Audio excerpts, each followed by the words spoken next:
વિદ્યાર્થી મિત્રો 10 માટલાના ચેનલમાં આપનું સ્વાગત છે। તો વિદ્યાર્થી મિત્રો આજે આપણે જોવાના છીએ ધોરણ 10 વિષય સંસ્કૃતમાં મોસ્ટ આઈએમપી પેપર અને તેનું સંપૂર્ણ સોલ્યુશન। તો વિદ્યાર્થી મિત્રો આજના વિડીયોમાં આપણે આઈએમપી પણ જોઈશું કે અનુવાદ કયા ચેપ્ટરમાંથી પૂછાય છે, ગદ્યોના પદ્યના અનુવાદ કયા કયા ચેપ્ટરમાંથી પૂછાય છે, પછી પ્રશ્નો કયા ચેપ્ટરમાંથી પૂછાય છે, શ્લોક પૂર્તિ કયા ચેપ્ટરમાંથી પૂછાય તે આઈએમપી પ્રશ્નો પણ કહેવાનો છો અને સાથે સાથે સંપૂર્ણ સોલ્યુશન પણ કરશું। તો વિદ્યાર્થી મિત્રો તમે ચેનલમાં નવા હો તો ચેનલને સબસ્ક્રાઈબ કરો, વિડીયોને લાઇક કરો અને શેર કરો। તો ચાલો જોઈએ। તો વિભાગ એ પહેલો જ પ્રશ્ન છે, કોઈ પણ એક ગદ્યખંડનો ગુજરાતી ભાષામાં અનુવાદ કરો। તો ગદ્યખંડ પહેલો જ છે, અથતયો નિશ્ચય જ્ઞાન અનાગત વિધાતાવાળો। તો તેનું સંપૂર્ણ સોલ્યુશન તમે સ્ક્રીન ઉપર જોઈ શકો છો કે હવે નિશ્ચય જાણીને અનાગત વિધાતા પરિવાર સાથે ત્યાંથી નીકળી ગયો, આ બંને ત્યાં સરોવરમાં રહ્યા। બીજે દિવસે માછીમારોએ આવીને સરોવરમાં જાળ ફેંકી, જાળ વડે બંધાયેલું પ્રત્યુત્પન્નમાંથી મરેલાની માફક પોતાને બતાવીને પડ્યો રહ્યો। પછી જાળમાંથી દૂર ફેંકાયેલી તે શક્તિ પ્રમાણે કૂદી ઊંડા પાણીમાં પેસી ગયો। યદ ભવિષ્યને માછીમારોએ પકડ્યો અને મારી નાખ્યો। તો આ તેનું સોલ્યુશન છે। તો આ પછી બીજો ફકરો છે, તેનું સોલ્યુશન છે કે લોકોના વિનાશ માટે તમારા જટા વલ્ક વસ્ત્રો ઝેરના ઝાડ જેવા કેમ થઈ ગયા? ખરેખર આ મુનિવેશની હારમાળા સદાચાર રહિત મનોવૃત્તિ અચૂત રહી। નટની જેમ વ્યર્થ કૃત્રિમ શાંતિ વિહોણા મનથી તપસ્વીના વેશને વહન કરો, તમારા હું શાણપણાનો જરા જેટલો અંશ પણ જોતો નથી। વિદ્યાર્થી મિત્રો આ તો અનુવાદનું સોલ્યુશન। તો હવે આપણે જોઈએ કે અનુવાદ કયા કયા ચેપ્ટરમાંથી પૂછાય છે। તો અનુવાદ છે પહેલો તો કે બીજા ચેપ્ટરમાંથી એક તો હોય છે। બીજા ચેપ્ટરમાંથી કયા કયા ફકરા? તો તેમાં પહેલો ફકરો, બીજો ફકરો અને છેલ્લો ફકરો। પછી છે ચેપ્ટર નંબર 9। ચેપ્ટર નંબર 9માં બીજો, ત્રીજો અને છેલ્લો ફકરો, આટલા બે ચેપ્ટરમાંથી ખાસ કરીને અનુવાદ પૂછાય છે અને વધુમાં પૂછે તો ચોથા ચેપ્ટરમાંથી પણ અનુવાદ પૂછાતું હોય છે। તો આટલા અનુવાદ માટે ચેપ્ટર કરી લેવા। પછી છે વિકલ્પો, તો જયસી કહમ નૃપતિ પરિજાતવાન, તો તેમાં આવશે શું? યશોવર્મન। પછી કે ગુરુમ કિમ ઉપદિશિત, તો ગુરુમ શિષ્યમ ઉપદિશિત। પછી છે ઇંધનાની જલેન સમપીત્વા કન્યા કિમ પ્રતિવર્તી, તો તેમાં જવાબ આવશે કૃષ્ણ અંગારમ। પછી છે નીચે આપેલા સંસ્કૃત પ્રશ્નોના ગુજરાતી ભાષામાં ઉત્તર લખો। તો તેમાં પહેલો પ્રશ્ન છે કે કયા મનુષ્યની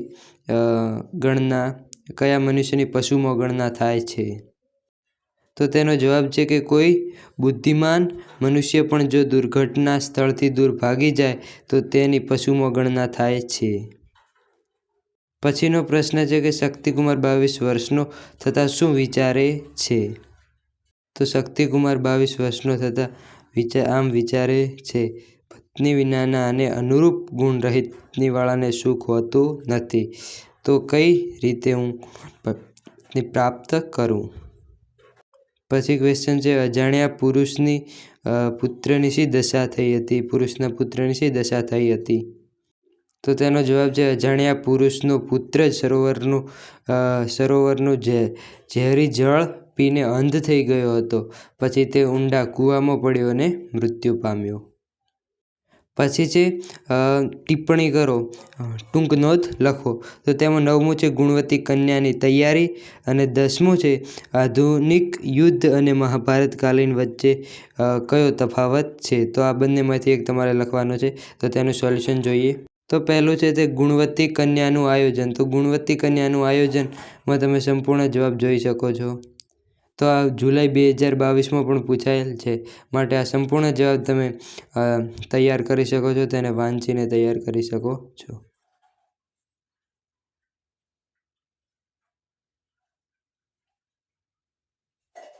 પછીનો હતો આધુનિક યુદ્ધ અને મહાભારતકાલીન યુદ્ધ વચ્ચે શો તફાવત હતો? તો આ પણ ઓગસ્ટ 2020માં પૂછાયેલો છે, તેનો સંપૂર્ણ જવાબ તમે જોઈ શકો છો। આધુનિક યુગમાં વિવિધ પ્રકારના રાસાયણિક અસ્ત્રશસ્ત્રોને લીધે યુદ્ધો ખૂબ જ ભયંકર અને વિનાશનક બન્યા હતા. પછી છે ફકરામાંથી પ્રશ્નોના જવાબ લખવાના છે, એ પણ કેવા સંસ્કૃતમાં. તો પહેલો પ્રશ્ન છે એકદા કહ વિચારપથ આરૂઢત, તો એકદા સિદ્ધરાજ વિચારપથમ આરૂઢ. પછી માલવ વિજયન સિદ્ધરાજ કિમ પ્રાપ્તવાન, તો ધનસ્ય સ્થામિત્વમ ગ્રંથારહ ચ.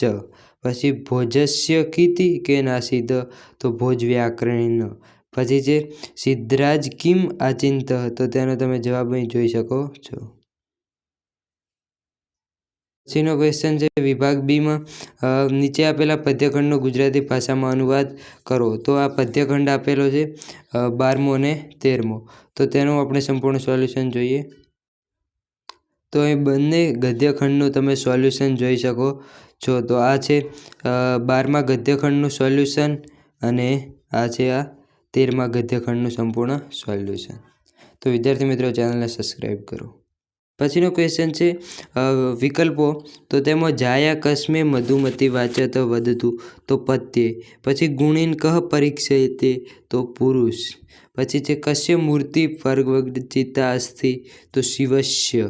પછી છે ગુજરાતી ભાષામાં ઉત્તર લખો. ગુરુ કેવા હોવા જોઈએ? ઋષિ સૂર્ય પાસે શાની યાચના કરે છે? ભક્ત શું શું નથી ભવતો? એટલે આમાં આવશે ભક્ત શું શું જાણતો નથી, એવો પ્રશ્ન છે. પછી કેવો ભક્ત ભગવાનને પ્રિય હોય છે? પછી છે શ્લોક પૂર્તિ કરો. સમ ગચ્છધ્વમ જના ઉપાસતે. પછી આપત્સુરામ વાળો, સમરેશુ દાનેશુ કર્ણશ્ચ વાળો. પછી વિવાદે પ્રમાદે પ્રમાસ, વિવાદમ ભવાની. તો આ 3 શ્લોક છે. તમારે સ્વાધ્યાયના કેટલા 10 શ્લોક છે. આ 10 સ્વાધ્યાયના શ્લોક કરી નાખો તો તમારે એક પણ તેમાંથી 12નો ના આવે. પછી છે વિભાગ સી નાટ્યખંડનો ગુજરાતી ભાષામાં અનુવાદ કરો. તો તમે નાટ્યખંડ જોઈ શકો છો. પછી છે જોડકા. તો જોડકામાં અક્ષાનામ વિમુચ ભવ બાણ યોગ્ય. તો તેમાં આવશે શું? તેમાં આવશે શિશકુની. પછી છે બામહ એષ મે સ્થિર નિશ્ચય. તો તેમાં આવશે ઘટોત્કચ. આ વાક્ય કોણ બોલે છે? ઘટોત્કચ બોલે. અથમ કિમ સત્યમ મયુર. આ વાક્ય કોણ બોલે છે? પરિવ્રાજક. પછી છે ગુજરાતી ભાષામાં અનુવાદ લખો. તો એમાં પ્રશ્નો આપેલા છે અને ટૂંક નોંધ લખો અને પછી કૌંસ ઉપયોગ કરી વાક્ય બનાવો. પછી વિભાગ ડી જોઈએ. તો વિભાગ ડી એવું છે જેને 70+ અથવા 80+ માર્ક્સ લાવવા છે, તેને આમ જ ભૂલ પડતી હોય છે. તો વિભાગ ડીમાં તમે સંપૂર્ણ સારી રીતે સોલ્યુશન જોશો તો તમારે પણ સારા માર્ક્સ આવશે. તો ચાલો જોઈએ. તો પહેલું છે ઘટઃ શબ્દનો સામાનાર્થી શબ્દ શું થશે? કલાસહ. પતનમ શબ્દનો વિરુદ્ધાર્થી શબ્દ કયો થશે? તો ઉત્થાનમ. પછી છે અધોલિપિત ક્રિયાપદે વર્તમાન કાલસ્ય અન્ય પુરુષ દ્વિવચનમ રૂપચિત્વા લિખત. તો એમાં આવશે શુભેતે. વર્તમાન કાળનું અન્ય પુરુષનું દ્વિવચન તો કયું છે? એતે, એટલે શુભેતે. પછી છે ભવિષ્યકાળનું ઉત્તમ પુરુષનું એક વચન. તો ઉત્તમ પુરુષનું એક વચન શું? શ્યામી. તો પરિજેષ્યામી. પછી છે અજ્ઞાત અન્ય પુરુષ બહુવચન. તો તેમાં શું આવશે? કરવંતુ. અંતુ છેલ્લે હોય એટલે આવશે અન્ય પુરુષવાળું, તો કરવંતુ. પછી 43મો છે અધોલિખિત પદ્ય વિદ્યંત અન્ય પુરુષય એક વશ્ય રૂપમ ચિત. તો તેમાં આવશે એત, તો દહેત. પછી છે તત્કાલે પર્જન્ય અથવા તદ્ય વાક્ય સ્મ પ્રયોગ વાક્ય પુનઃ લિખત.